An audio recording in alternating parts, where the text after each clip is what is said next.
Hi, good morning, everybody. Welcome back to Ridgehaven. My name is Ian, and today I wanted to share with you another project that I have going on up here. The last video I shared with you what's going on in the fruit tree orchard down there, where I want to have a picnic area, a hangout area, as well as the fruit trees hopefully thrive and help provide a wonderful space to enjoy the absolutely majestic land that's here in the mountains of Mendocino County of Northern California. So the project I want to share with you today is a bit of an experiment. All got started because I love oranges and it snows up here. So to grow citrus up here is a bit problematic, all things considered.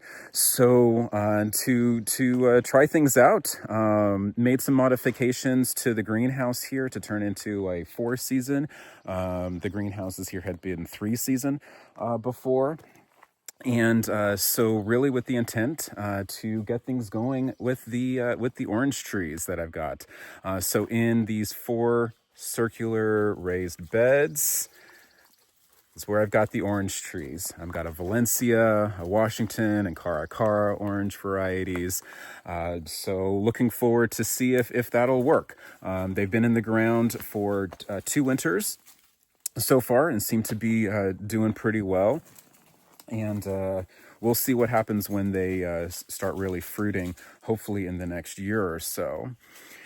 And other things that I've got going on in the greenhouse, since this is a pretty large space, and definitely don't want it to go to waste, just to have a space for oranges. So other things that are going on, I've got these fig trees that have been in the pots for a couple of years. I just need to find a permanent home for them. In the meantime, they're just taking up space, and I've got to hand water them, but that's okay.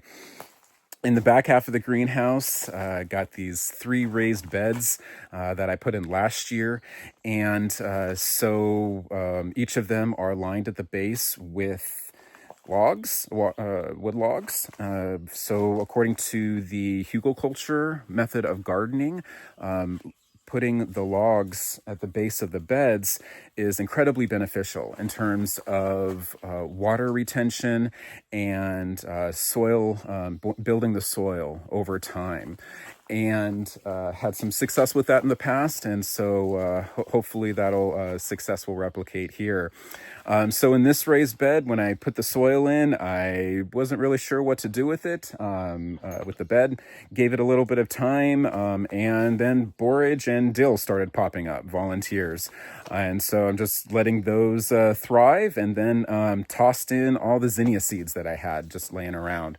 And so you can see all these little zinnias popping up. So hopefully not too long, it'll be a nice wall of color, all these different colors from the zinnias, but we'll see. The other 2 raised beds that are here were put in to really to grow blueberries, and in the meantime, got other things going on that have just happened, both intentionally and unintentionally. So when I transplanted the blueberries in here, there was some chamomile that hitched a ride, and so the chamomile is very much thriving. Planted some zucchini seeds between the blueberry plants, and those have very much taken off. You can see these giant leaves and how they're sprawling down to the ground, starting to climb around and whatnot. And then you can see there's a blueberry in there, and I was a bit concerned. I am a bit concerned that maybe these zucchini are going to choke out everything else that's going on here. But it may actually turn out to be beneficial to have the zucchini like this, because they are providing shade to the blueberries, and it does get very warm, especially being in the greenhouse, and then the sun just pounding down during the summer days can be really intense, and that may be why the blueberries are actually doing pretty well. So we'll see. Can they all coexist and thrive? We shall see, but so far so good. Another volunteer that came over when I transplanted blueberries was these snow peas.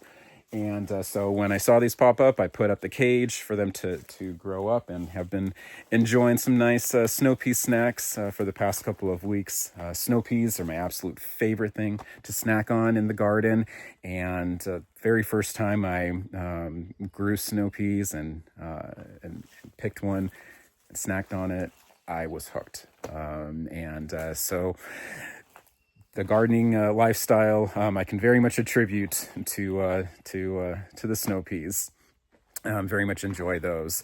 So the last thing that's going on in this greenhouse are the 3 green stalks that I've got going on here, and very clever vertical gardening design, and work very well for strawberries, as well as many other things, but especially for strawberries. Got a number of strawberries that I just harvested. I'll be snacking on those in a little bit. And then also in this one here, I've got bush beans that are popping up. And maybe in a couple of weeks, I'll have a multitude of bush beans to snack on, which will be a very good problem to have. So that's the citrus greenhouse and everything else that's going on in here. Hope you enjoyed this little bit of a tour. As I mentioned, I very much would like to share more of the other projects that I have going on here. And so if you liked this, please like and subscribe to the channel so I can share more of my Ridgehaven journey with you. Okay, well, thank you very much, everybody, and take it easy and take care.